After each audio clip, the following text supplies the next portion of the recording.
Let's go!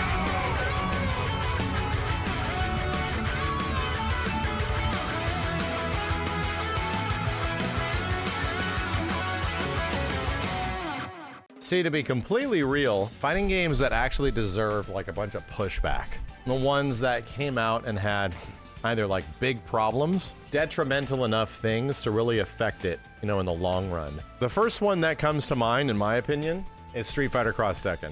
This game absolutely came out and had a whole bunch of animosity associated with it. I think deservedly so. Number one, the problems. Why did this game have so many issues at the start? There was a DLC problem with the game. And the DLC problem came in the form of locked characters that were already on disc for the eventual expansion, and also gems that were gameplay modifying things that you could pay for that could make you effectively better at the game. Both of these things never sat well with anybody. But I think the idea of Street Fighter X Tekken had a lot of people sort of like happy, even though it's a very weird combination of things. You don't really think of like, oh yeah, Tekken and Street Fighter should be in the same thing together. I don't think we've ever thought of that. The other game that we thought of that Street Fighter should cross over with was Mortal Kombat, because they were like 2D games. I never really thought that like Tekken and Street Fighter should be battling each other out. They never really felt like that was natural to me. With that being said, the game came out and had a ton of problems, right? Gameplay-wise, too, it had some effed up things gameplay-wise, that it felt like the game was just sort of rushed. Some really abusable jabs, jumping Tatsus were dumb. It had even stupider things than like Street Fighter 4 had at the time, and Street Fighter 4 had a bunch of problems, you know? Even at the time. I don't know, man. I think Street Fighter X Tekken mostly deserved what it got from a criticism standpoint. I think the other big challenge of the game is that it did have some really interesting gameplay stuff. And it's weird to think that like Capcom released two 2v2 games that met very lukewarm reception in a very short period of time. But you know, all that being said, I think there's some justifiable reasons why this game got a lot of flack, but also there's some ridiculously cool gameplay stuff that is in Street Fighter X Tekken that I can see why you would stick around and like this game. To be real, I think Cross Tekken might have kept the community nearly as much as other games like MVCI over the years. Another one. Did Soulcalibur V deserve all the hate it got? SC5 deserve all of the crazy negativity that was surrounding it? Yeah, I think so. I think there's some fun characters in this game, but its story mode sucked. The meter system I don't think was particularly good at all, like the way they had meter and stuff. The feeling of the game wasn't great either. It was like a better than 4, but being better than Soulcalibur 4 was not great. And the biggest travesty of all that will never get anybody back on the side of Soulcalibur 5 was that they ditched pretty much the majority of the core roster for replaced characters that were not the original characters. Redeemable aspects of the game? I don't know, man. You'd have to tell me, like, what are the redeeming aspects of Soulcalibur 5? Because to me, the majority of why Soulcalibur goes down a dark path after this is mostly due to this game. all things considered. I think visually it looked very good at the time, and Ezio was a good call for a guest character. But really, I don't see Soulcalibur 6 looking that much better than this, outside of like resolution, to be completely honest. Soulcalibur 6 doesn't look that much different. And then obviously, you know, Street Fighter V, we've talked about it time and time again. Street Fighter V launched with like the smallest amount of content it could possibly have. Gameplay of characters was neutered down a whole bunch. Granted, SF5 you have to give credit for. The first many years of SF5 sucked. Not good. But eventually it would get there, right? Eventually all the grievances that people have with this game mostly would be alleviated. And a lot more interesting characters would eventually stick around. They sort of like were given an extremely bad apple to work with, and they had to make a delicious apple pie out of it. And I think they did. I think at the end of Street Fighter V, you have a very much more fun game. It's not like a game that I would prefer, but a game that you could absolutely find some fun in. Obviously, this game got a lot of flack for a lot of reasons, and it 100% deserved it, in my opinion. 100%. This game effectively set Capcom down a road that we're in right now. And the road Capcom is in right now for their fighting games is effectively apologizing for the Street Fighter V era of Capcom fighting games. KOF 14. Yeah, that's a good one. So, yeah, this is a funny one for me because this is the first kind of SNK game, King of Fighters game specifically, that I really got into. And yeah, ass-looking game, played like butt online. Some of the worst character designs in like the franchise history and stuff, don't get me wrong. But this game got a ton of hate for its visuals, like right at the start. And did it deserve that animosity at the start? I mean, I think to a degree it did, and I think to a degree it didn't. It's a very ugly looking game, right? But ultimately speaking, I had a lot of fun with it, right? I think there's a lot of redeemable aspects where it's like, yeah, the ugliness of the game really didn't help it. And this is after it looked better, right? This is, no kidding, after it went through a visual update of some kind. Yeah, my first day online. Hold on a second. This is from day one. And the lighting and everything was significantly worse in the launch version of the game, where it looked even more bland. So this is just another testament, and we're going to talk about this again in the near future, that visuals are really, really important. Because ultimately speaking, I was able to look past the visuals in this game, and I had a ton of fun, man. Like I said, one of the games that really converted me, that these SNK games are damn fun. This KOF game is damn fun, bro. So to me, 14 is that game that, you know, I can see why it got a lot of flack for what it did. But ultimately speaking, I had as much fun with this game as I did KOF 15, you know? And 15 is a much better looking game. To a degree, I think it's deserved, but I think it's more of a testament that visuals are extremely important with fighting games. Obviously, the one that comes after this, Marvelversus Capcom Infinite, like obviously one of the ugliest goddamn fighting games ever. Its art style was aggressively bad. This is actually a modified version of the game from what I understand on the PC version. So it looks extremely shiny right now. Still though, an enjoyable game gameplay-wise, but it wasn't just the ugly factor that deterred people away from it. There was also the fact that it was like going backwards. Game was moving in the reverse direction, going back to MVC 1, the older Marvel vs. Capcoms, when so many people for like nearly 20 years had associated Marvel vs. Capcom with 3v3 gameplay. And it's like, yeah, you know, well, for me, I always found that okay, because I really enjoyed the MVC 1 era of 2v2 Marvel vs. Capcom, so I was cool with it. But the stones were really polarizing. The big one was obviously no X-Men. And clearly it was one of the tipping points for most, even if you could find enjoyability beyond the extremely ugly visuals. So I think we're seeing a very small resurgence of that right now, where people are sort of finding the fun in this game. But to be real, if you're gonna ask me, Max, I know you like MVCI and you've always stand this game, did it deserve the hate that it got? Yes.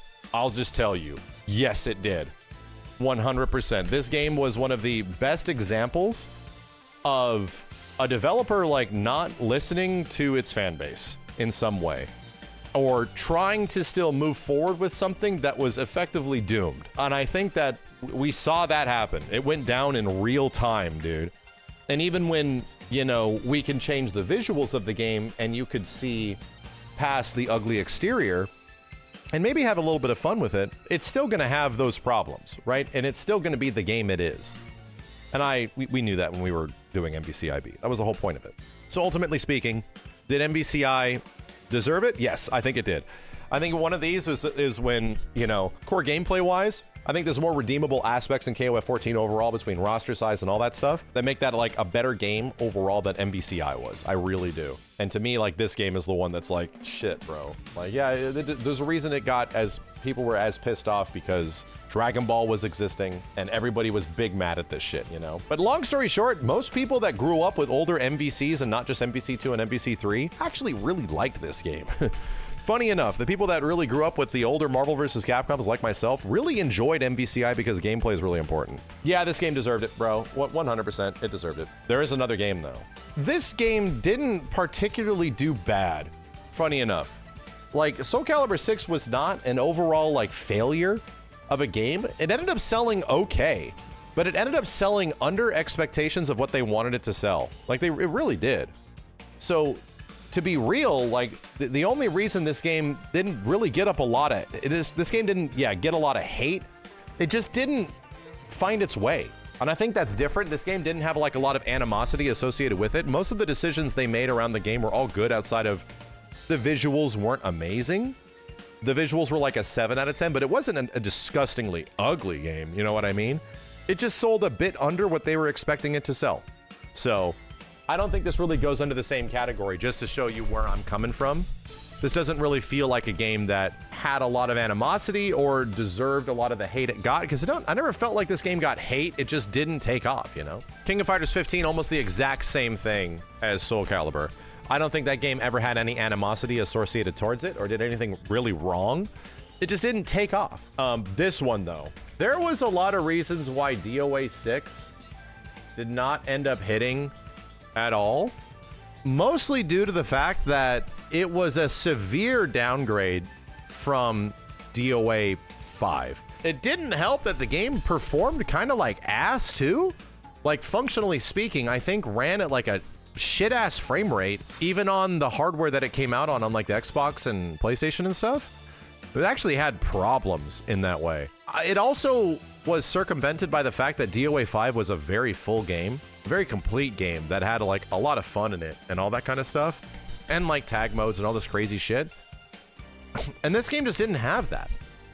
It just had like way less of what people enjoyed from Dead or Alive, and it simplified the game a whole bunch too, where some of the shit that was like genuinely really enjoyable, it didn't expand on what DOA 5 was, as I recall. It's tried to contract it in many ways. DLC aside, which was a thing with DOA 5, but that game also did fine. This game just had a lot of problems, and it felt like, oh, this is not the Dead or Alive we were looking for. Yeah, like I said, I mean, mechanically, some very polarizing changes just in general from the previous game. As someone that wasn't super versed in DOA 5 and played a bit of it in DOA 6, I definitely saw like a shift in the way people are perceiving this stuff, and it kind of came across as a game that just didn't meet expectations of what people were looking for. DNF Duel, if there was one game that I wish could have made it, it's probably this one. Because I genuinely enjoyed my time with DNF Duel. Here's the problem with this game. I think the updates for it kind of killed it. There was a period of time where it felt like DNF Duel was done, and we got like nothing. And there was an expectation that like, oh, maybe this stuff is going to change. Maybe they're going to do this. Maybe they're going to do that. But it took way too long for them to respond to those things. And they started to do it where they like changed mobility. They added back roll, like all that kind of stuff. To me, this was a very, very fun game. Like, I enjoyed it to a degree because I had like a character I really enjoyed. But I can understand why it would be polarizing for some people. Long story short, it's already visually great.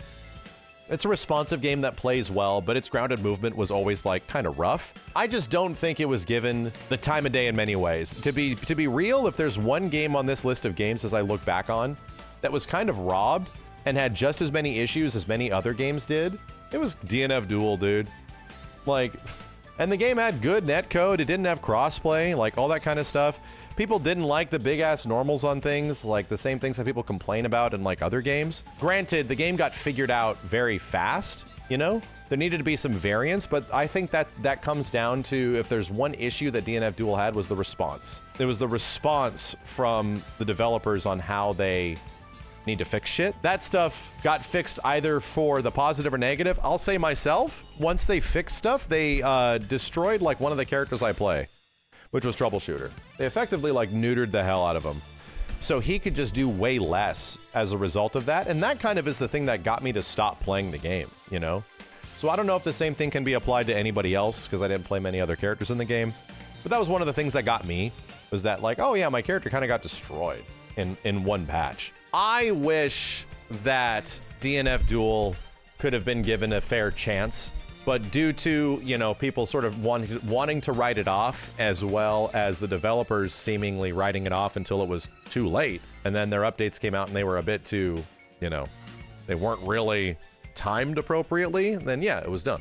Multiversus is a good one. This game was always going to be met with an issue. And it's the same thing that other free-to-play games have run into in the past. And it's that your game comes out and it's like a free-to-play beta, right? And this has happened with many games before, and people are super into it, and it does too well. And then the developers have to work their butt off just making sure the game functions to keep them online. The people that paid for the game are like, you got to keep it going. You know, now we got to start making money off of it. So how do we make money off of this? There's millions of people playing type of shit. It's like, oh shit. And they just weren't ready for that success, like straight up. Multiversus had that problem where they had to go away. Like, we have to be taken down to come back in some way. It was my presumption that, like, yeah, Multiversus really had something. They really did. And there was a shit ton of people that were playing it in that first, like, you know, that first month or two. But because they had to work their butt off to make the game remain functioning, the game just got to a worse and worse state where they had to go offline and then relaunch like a year later. The issue is, a year later, the number one issue is the gameplay changed. Like, this is not the same game, dude. Like, we're looking at this Multiversus, and we're not looking at the previous Multiversus. And the only reason I think this changed is because, like, this game was such a faster game.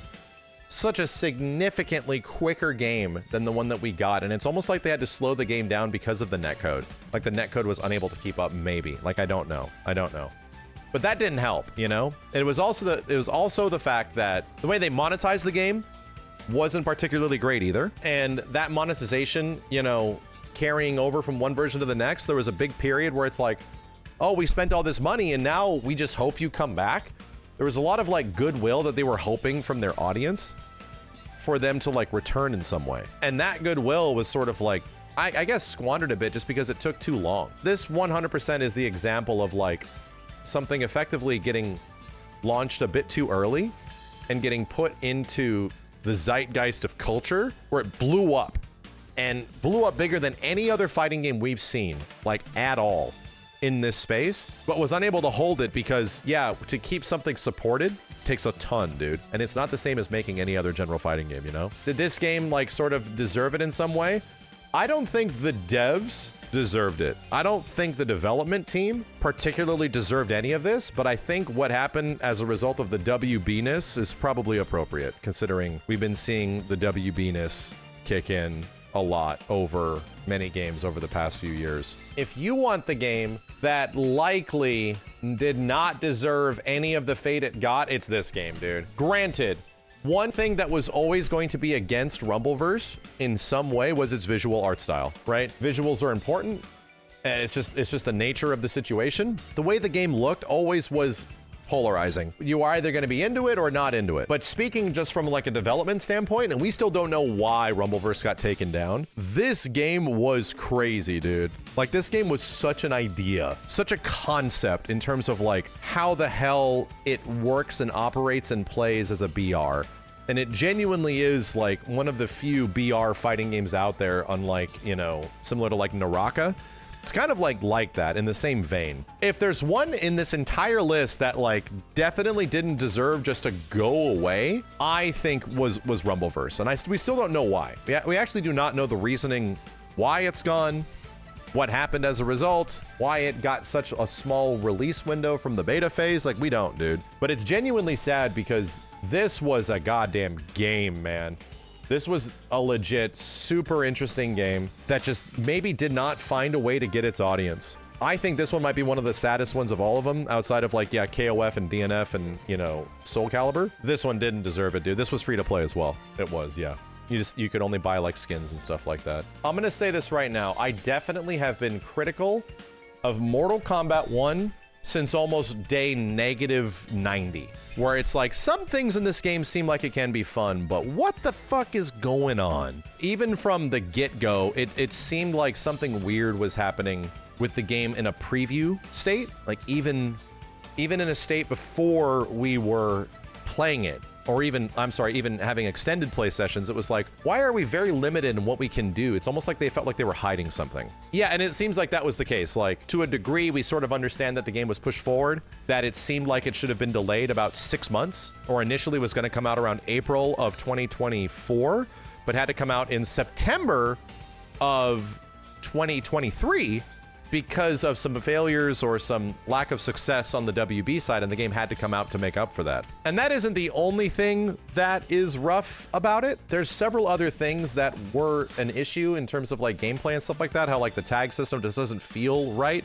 I think visually is a great looking game, and I think this game could potentially be taken to a point where it is super cool. I think it really can. The issue is just like how it feels to play. And it's like the worst feeling NRS game of all of them, man. Of all of them. I think also like inherently the roster got a whole bunch of defenders that were like PS2 era MK defenders, right? That were really into the crazy wacky roster. However, I don't think that benefited the game in the long run because we effectively had to wait for DLC of those characters to come back in some way. MK lore masters were happy, but there seemed to be like a lot of like missing characters just in general. And I think overall, like some of the takes on MK Ninjas didn't feel particularly good either. There's a lot, man. And I'm not even talking about the single player stuff. Like we don't need to talk much more about MK1, but this was another game that feels like it was absolutely similar to Multiversus, affected by some kind of executive intervention, and whether or not, like, why did this game take so long to make, all that kind of stuff. It's like, well, you know, things were missing. Things are still missing in this game. It doesn't make any sense. And whether or not it has a future or it does, did this game deserve all of the flack it had gotten? In some ways, yes. I don't really blame the devs for many things in this game. I blame the publisher, I blame WB. But if there's one thing I can emphatically say that I can't get behind is the way the game feels to play. It feels the worst, man. Like, I do not understand. Is arguably the worst of any NRS game I've ever played. But still, like, players of new games are always going to have issues with new games in comparison to old games. It's just, in only some situations do I think that that criticism was really justified. Until we talk about a few in this list, and clearly when we review this stuff, yeah, some of them were definitely justified.